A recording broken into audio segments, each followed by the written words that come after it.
Jumpa lagi di Haiko Education. Kali ini kita akan menjelaskan tentang menghitung luas segitiga sembarang dan segitiga beraturan. Materi ini masih berhubungan dengan aturan sin dan aturan cos pada video Haiko yang sebelumnya. Ya, yang pertama kita akan menentukan luas segitiga sembarang. Jadi jika ada segitiga sembarang seperti ini, segitiga ABC dengan panjang sisi A kecil, B kecil, C kecil, dan sudutnya alfa, beta, dan gamma. Luas segitiga jika diketahui dua sisi dan satu sudut yang mengapit, itu kita bisa dapatkan dari sini. Jadi luasnya itu bisa setengah kali A kali B sin gamma. Jadi harus ada dua sisi dan satu sudut yang mengapit dua sisi yang ini. Jadi contoh nih ya, luasnya setengah kali A kali B sin gamma, A B sin gamma ini. Lalu bisa juga luasnya itu setengah kali B kali C sin alfa, B C sin alfa. Atau bisa juga luasnya setengah kali A kali C sin beta. Jadi ini A C sin beta. Jadi harus ada dua sisi dan satu sudut yang mengapit. Nah, untuk lebih mudah mengingatnya mungkin kita bisa pakai dua jari seperti ini.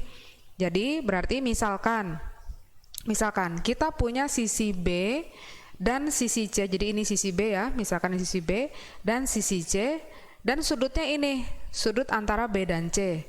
Berarti luasnya adalah setengah kali B kali C sin alfa. Atau misalkan seperti ini.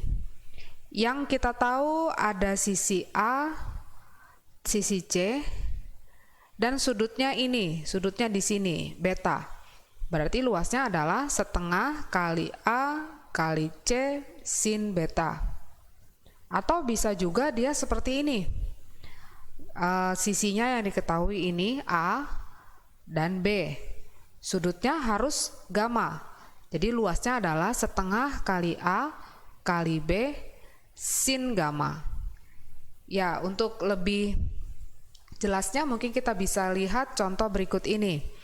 Diketahui segitiga ABC dengan panjang AC 8 akar 3, sudut B 120 derajat dan sudut C 30 derajat. Pertanyaannya, tentukan luas segitiga ABC. Jadi yang pertama mungkin kita harus gambar dulu segitiganya. Jadi segitiganya seperti ini. AC 8 akar 3, sudut B 120 derajat dan sudut C 30 derajat. Ya, kita lihat sisi yang diketahui hanya ini 8 akar 3 AC. Kita belum tahu sisi BC itu berapa. Kalau misalkan kita pakai sudut yang 30 derajat, berarti kita harus tahu sisi BC itu berapa. Nah, sisi BC bisa dicari dari aturan sin dulu. Jadi kalau misalkan kita lihat di sini 120 derajat, ini 120 derajat, ini 30 derajat. Jangan lupa kalau jumlah sudut dalam segitiga adalah 180 derajat. Berarti sudut yang di sini harus 30 derajat. Karena ini 120, ini 30, dan 150. Sisanya 30 derajat untuk sudut ini. Nah, sisi BC ini kita bisa cari dari aturan sin. Jadi kembali ke aturan sin ya. Ke aturan sin, jadi nanti BC per sin 30 sama dengan 8 akar 3 per sin 120. Jadi kita pertama cari dulu sisi BC-nya. Jadi BC per sin 30 sama dengan AC per sin 120. Jadi BC belum tahu, sin 30 setengah, AC 8 akar 3, sin 120 setengah akar 3. Nah, ini dicoret, akar 3 juga dicoret. Kita dapat sisi BC adalah 8. Lalu kalau sisi BC sudah tahu ini 8, berarti kita sudah bisa mencari luas segitiga ABC. Berarti luasnya adalah, jadi ini 8, ini 8 akar 3, sudutnya ini 30 derajat ya. Jadi luasnya adalah setengah kali BC kali AC sin 30. Jadi berarti setengah kali 8 kali AC-nya 8 akar 3, sin 30 itu setengah. Ya, ini dicoret, ini 4. 8 sama 2 juga dicoret 4, jadi dapat luasnya 16 akar 3 cm kuadrat satuannya. Oke. Nah, kita lihat lagi contoh yang kedua seperti ini. Ada satu segitiga panjang sisinya 4, 5, dan 6 satuan. Lalu tentukan luas segitiga tersebut. Jadi di sini yang diketahui hanya panjang sisi saja. Sudutnya tidak ada yang diketahui. Pertama kita gambar dulu. Kita gambar dulu ini sisinya 4, 5, dan 6. Tentukan luasnya. Nah, kalau kita mau mencari luas ini berarti harus ada satu sudut yang diketahui. Nah, sudut yang diketahui misalkan kita pengen tahu sudut ini aja, sudut A. Karena ini sisinya ada 4, ini ada 5. Kalau sudut A ini sudah tahu, berarti luasnya kita bisa cari. Nah, mencari sudut A, kita kembali ke aturan cos. Kembali ke aturan cos, berarti di sini kita pakai aturan cos dulu untuk mencari cos A. Mungkin yang bisa didapat cos A dulu ya, nanti baru bisa kita ganti ke sin A. Jadi kalau dari aturan cosnya, ini berlaku berarti BC kuadrat sama dengan AC kuadrat ditambah AB kuadrat dikurang 2 kali AC AB cos A. Nah, bagi yang sudah lupa tentang aturan cos mungkin bisa dilihat lagi di video Haiko yang tentang aturan sinus dan kosinus. Oke, jadi kita lihat ya, kita cari cos A dulu. Jadi berarti BC kuadrat sama dengan AC kuadrat ditambah AB kuadrat dikurang 2 kali AC kali AB cos A. BC-nya 6, jadi 6 kuadrat sama dengan 4 kuadrat tambah 5 kuadrat dikurang 2 kali 4 kali 5 cos A. Ini 36, ini 16 tambah 25 dikurang ini 8 kali 5, 40 cos A. Oke, kita pindah ya, 40 cos A sama dengan 16 tambah 25 41 dikurang ini 36, berarti ini dapatnya 5 per 40 itu sama dengan cos A. Dikecilkan jadi 1 per 8, cos A sama dengan 1/8. Nah, kalau ini sudah tahu cosnya memang yang diketahui, seharusnya kalau misalkan kita mau luas, kalau luas seharusnya kita pakai sin ya, jadi setengah kali jangan lupa untuk mencari luasnya berarti setengah kali AC kali AB sin A ya, jadi berarti setengah kali AC kali AB sin A. Jadi yang kita butuhkan sebenarnya sinnya. Di sini kita baru dapat cos A ya. Nah, kita untuk mencari sinnya bisa pakai perbandingan segitiga siku-siku. Ingat kalau cos itu berarti perbandingan sisi di samping sudut 1 ini per sisi miring, ini 8 berarti ya. Jadi sisi di samping sudut misalkan sudutnya ini, jadi ini 1, ini 8. Berarti dari Pitagoras berarti kita dapat di sini akar 8 kuadrat dikurang 1 kuadrat atau akar 63. Akar 63 berarti 3 akar 7. Nah, baru kita masukkan ke sini. Jadi oh ya, sinnya belum. Sin A-nya berarti sin A berarti sisi di depan sudut per sisi miring. Jadi 3 akar 7 per 8. Nah, baru masukkan ke sini. Jadi setengah kali AC 4 AB 5, sin A adalah 3 akar 7 per 8. Ya, jadi berarti kita coret ya, ini 4 sama 2 dicoret jadi 2, 2 sama 8 dicoret lagi jadi 4. Berarti hasilnya luasnya 15 akar 7 per 4. Oke, ini jadi hasil luasnya jadi seperti itu. Oke, yang berikutnya kita akan menjelaskan tentang bagaimana kita menentukan luas segi N beraturan.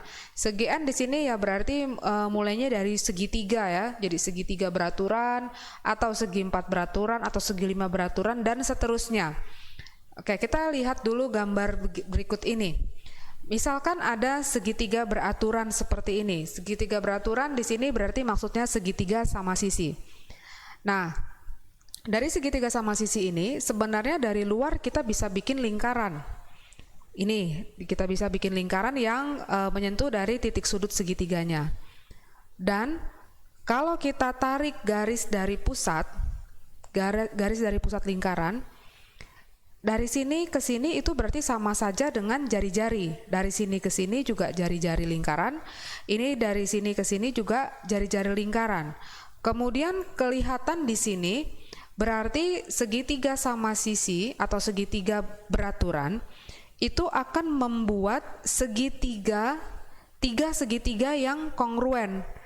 Jadi panjang segitiga ini sama segitiga ini sama segitiga ini itu sebenarnya sama ukuran, sama bentuknya juga, jadi segitiganya kongruen. Berarti kalau kita misalkan ini berarti kan jari-jari ya, ini R ya. Ini jari-jari, ini juga jari-jari. Ini juga jari-jari. Lalu sudutnya, setiap segitiga sudutnya berarti ini total 360 derajat. 360 derajat dibagi 3 karena ada 3 di sini. 1 2 3. Berarti satu ini sudutnya berarti jadinya 120 derajat. Ini juga 120 derajat, yang ini juga 120 derajat. Nah, kemudian luas segitiga ini, satu segitiga, luasnya kita bisa cari pakai luas segitiga yang tadi ya. Jadi misalkan kalau kita hitung luas satu segitiga kecil maksudnya, itu berarti kan setengah kali R sin 120. Ya, sin 120. Itu satu segitiga kecil ini. Nah, kalau segitiga semuanya, itu kan berarti nanti 3 kali. Jadi luas segitiga besar, jadi saya tulis di sini luas segitiga besar berarti sama dengan 3 kali luas satu segitiga kecil. Nah, kita bisa bilang seperti itu ya. Jadi kita lihat lagi contohnya, misalkan ada segi 4 beraturan. Segi 4 beraturan berarti maksudnya persegi. Sama, kita dari luar bikin lingkaran seperti ini.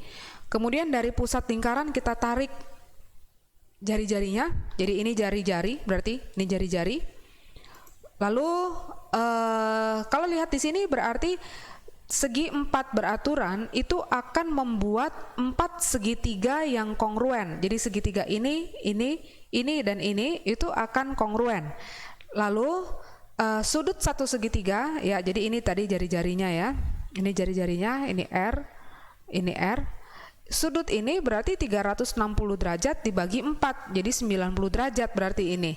Sudut ini 90 derajat. Kemudian untuk mencari luas segi 4 ini, kita bisa hitung satu segitiga dulu luasnya. Jadi kan berarti seperti tadi, luas satu segitiga kecil, itu berarti setengah kali R sin 90. Lalu kalau untuk menghitung luas segi 4, luas segi 4 berarti tinggal 4 kali luas segitiga kecil. Ya, jadi ini karena ada 4 segitiga. Nah, untuk lebih jelasnya kita lihat lagi segi 6 beraturan seperti ini. Ini lebih banyak nih. Segi 6 beraturan kita buat lingkaran luarnya. Kemudian dari pusat ditarik lagi jari-jarinya, jadi seperti ini. Nah, kalau kita perhatikan, ini jari-jarinya, ini R. Kemudian berarti ada 6 segitiga kecil, 6 segitiga yang kongruen. Satu segitiga sudutnya yang di sini berarti 60 derajat. 60 derajat dapatnya dari kan total 360 derajat satu lingkaran dibagi 6 ya, karena ada 6 segitiga. Berarti satu ini sudutnya 60 derajat. Nah, untuk menghitung luas segitiga kecil berarti luas segitiga kecil Berarti kan setengah kali R sin 60. Lalu kalau mau hitung luas segi 6, ya berarti tinggal 6 kali luas segitiga kecil. Nah, oke, jadi untuk lebih jelasnya mungkin kita bisa lihat contoh berikut ini. Nah, contohnya adalah tentukan luas segi 6 beraturan dengan jari-jari lingkaran luar 6 cm. Nah, jadi ini gambar segi 6-nya. Ingat tadi kalau ada segi 6, berarti sebenarnya dia punya 6 segitiga kecil ya. Dia punya 6 segitiga kecil. Jadi kita ambil satu segitiga aja, terus tadi sudutnya berarti kan jadinya 60 derajat. Ya, ini ya. Ini berarti ini 60 derajat. Lalu jari-jari lingkaran luar berarti ini 8. Ini juga 8. Kalau kita hitung luas segitiga kecil, berarti ini jadi setengah kali 8 kali 8 sin 60. Jadi berarti setengah kali 8 kali 8 sin 60 adalah setengah akar 3. Jadi ini coret, ini 4, ini juga 2 sama 8, 4. Ini dapat 16 akar 3. Lalu kalau kita mau hitung luas segi 6, berarti tinggal dikalikan 6 dari satu ini ya. Jadi tinggal 6 kali 16 akar 3 atau didapat 96 akar 3 cm kuadrat. Ya, jadi mau segi berapapun itu kita bisa bikin pakai segitiga kecil dulu, pakai segitiga yang kongruennya. Oke, kita lihat lagi contoh berikut ini. Nah, tentukan luas segi 8 beraturan dengan panjang sisi 8 cm. Jadi hati-hati di sini yang diketahui adalah panjang sisinya 8 cm. Segi 8 beraturan kira-kira gambarnya seperti ini. Ya, ini segi 8 beraturan. Nah, segi 8 beraturan berarti pasti terdiri dari 8 segitiga yang kongruen. Nah, kemudian satu segitiga berarti sudutnya kita tarik ya, kita tarik dulu. Berarti ini ya, misalkan ini. Satu segitiga berarti sudutnya 45 derajat. Dari mana 45 derajat? 45 derajat berarti dapatnya dari 360 derajat dibagi 8. 360 derajat bagi 8 dapatnya 45. Nah, kemudian di sini yang diketahui bukan R-nya seperti yang tadi ya. Mungkin yang diketahui di sini adalah panjang sisinya. Panjang sisinya artinya ini 8. 8 itu yang diketahui sini. Ini R ini sama ini belum tahu. Jadi kita misalkan ini R, ini R. Nah, kita hitung dulu. Kita hitung dulu berapa R-nya atau R kuadratnya dengan aturan kosinus. Ya, dengan aturan kosinus berarti kalau kita masih ingat tentang aturan kosinus, berarti 8 kuadrat sama dengan R kuadrat tambah R kuadrat dikurang 2 kali R cos 45. Ya, ini 64 sama dengan ini R kuadrat tambah R kuadrat berarti 2R kuadrat dikurang 2R kuadrat dikali cos 45 setengah akar 2. Ya, ini berarti kita keluarkan R kuadrat buka kurung jadi 2 dikurang akar 2. Ini coret ya, ini coret. Oke. Nah, berarti kita dapat R kuadrat sama dengan 64 per 2 dikurang akar 2. Ini biarkan aja R kuadrat, nggak usah didapat R-nya akar sekian gitu, itu nggak usah ya. Lalu setelah itu kita hitung luas segitiga kecil. Segitiga kecil berarti setengah ya, ini segitiga ini ya. Segitiga ini luasnya berarti setengah kali R sin 45. Setengah kali R sin 45. Jadi berarti setengah R kuadrat kali sin 45 setengah akar 2. Nah, R kuadratnya berarti kita bisa masukkan angka ini. Jadi ini setengah kali 64 per 2 kurang akar 2 kali setengah akar 2. Ya, jadi ini 2 sama 64. Ini sama ini sekalian ya. Jadi 4 sama 64 dicoret jadi 16. Berarti luas segitiga kecilnya 16 akar 2 per 2 kurang akar 2. Kemudian karena ditanya segi 8 ya, segi 8 berarti kita ke sini luas segi 8 berarti tinggal 8 dikali ini segitiga kecil, berarti 8 dikali 16 akar 2 per 2 dikurang akar 2. Nah, ini bisa kita rasionalkan ya. Kita rasionalkan berarti ini kali 2 tambah akar 2 per 2 tambah akar 2. Sehingga didapat ini 8 kali 16 akar 2 kali 2 tambah akar 2. Yang di penyebut berarti ini modelnya model A min B kali A plus B. Berarti jadi A kuadrat min B kuadrat. Berarti 4 dikurang 2. Gitu. Oke, 4 kurang 2 itu 2. 2 sama 8 dicoret jadi 4. Berarti hasil akhir ini 4 kali 16, 64 akar 2 dikali 2 tambah akar 2. Mau dikali lagi boleh juga, 64 kali 2 128 akar 2 ditambah 64 kali 2 128. Ya, jadi ini hasil akhir dari luas segi 8 dengan panjang sisi 8. Ya, demikianlah penjelasan kita tentang luas segitiga sembarang dan luas segi n beraturan. Semoga bermanfaat.